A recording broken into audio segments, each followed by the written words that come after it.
this video clip, we wanted to graph this function. Before we graph that, we want to understand the domain. Domain, of course, is what? X squared minus 36 cannot be 0. Denominator cannot be 0. So, plug 36 on both sides. Here, plus 36, plus 36. You get will be x squared cannot be 36. Then it tells us x cannot be negative 6 and then positive 6. Okay.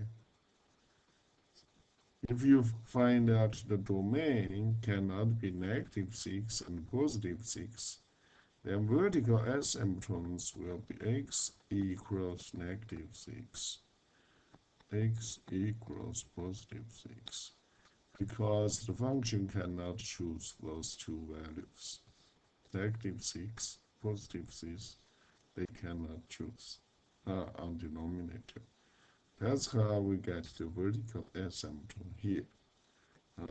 It basically tells us when the value very close to those 2 points, 6 and negative 6, the graph is going to be extremely positive or extremely negative for negative 6 and positive 6. The second one will be the x-intercept. X-intercept is the 0 point for numerator.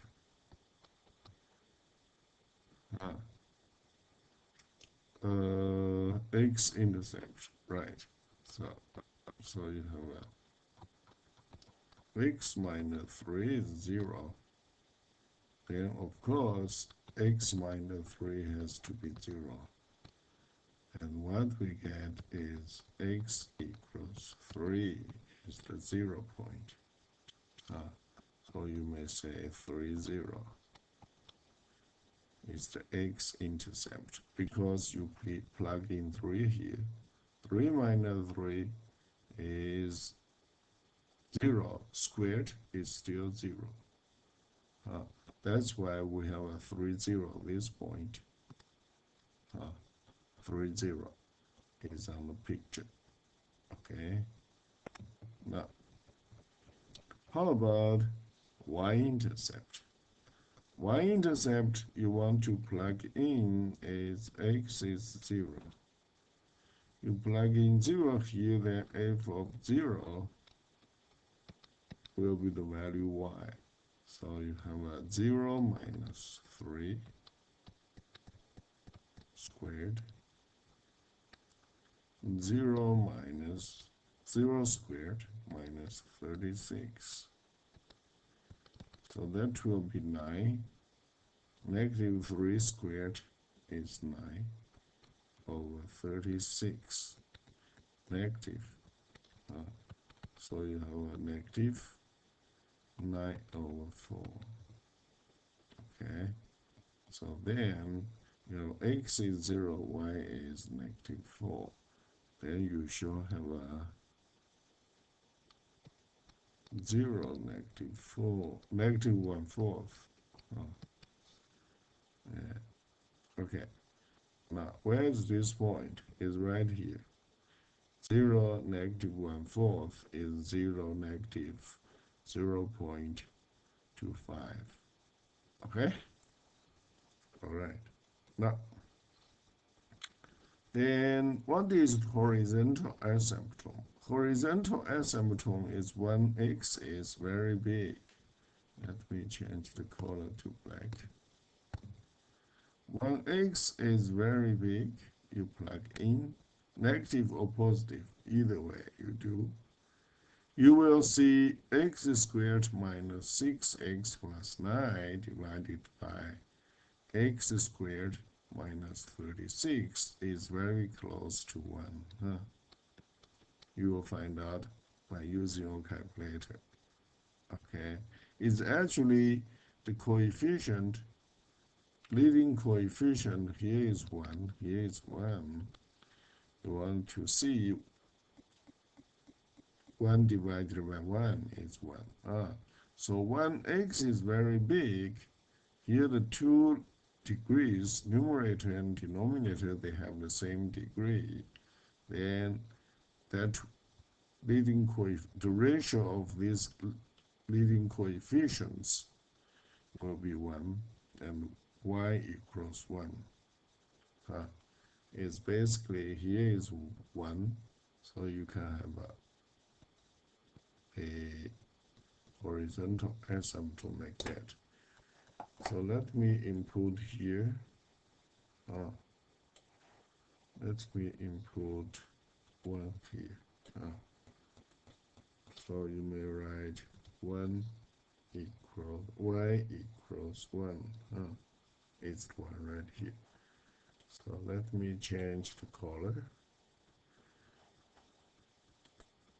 Make to this one. So that will be the y asymptote. Okay. So let's see how, if I can move that.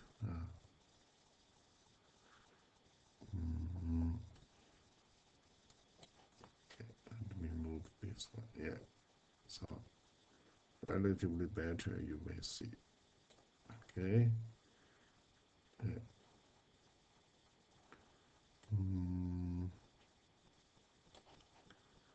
Move this one. You will see. Okay. So when x approaches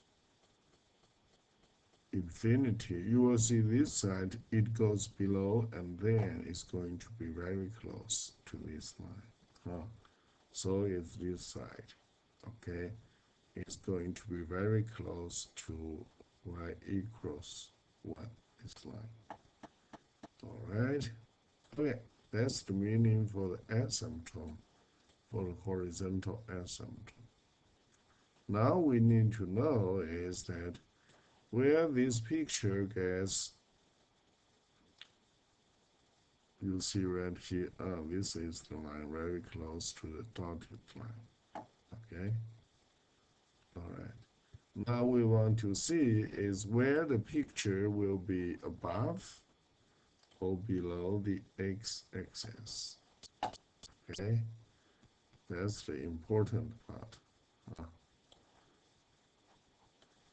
That's the important part. Okay. Now let's see. Here is that we have a x minus 3 squared. This one is always positive, or can be 0. So the sign of f of x, you may say the sign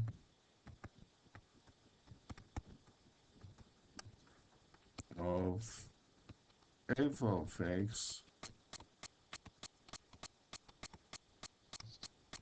depends on the numerator or denominator.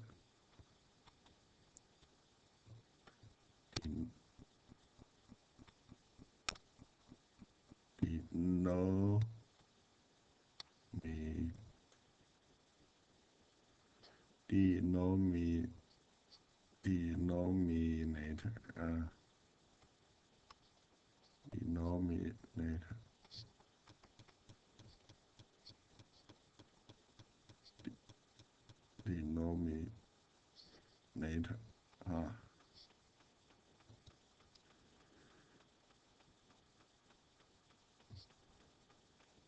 Okay, good.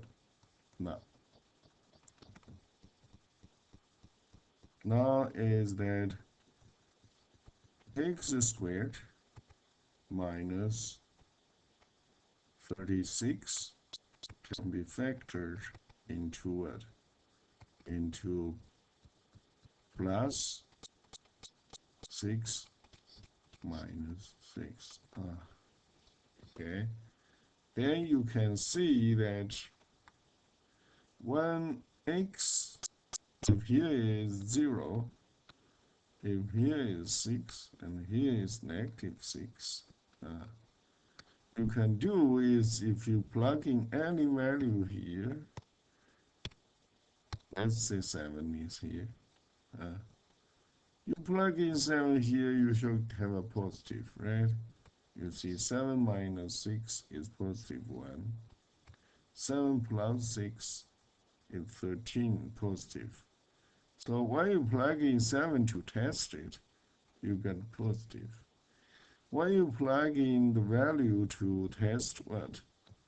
To test this factor, let's say 0 you plug in, 0 plus 6 positive, 0 minus 6 negative, so you get negative.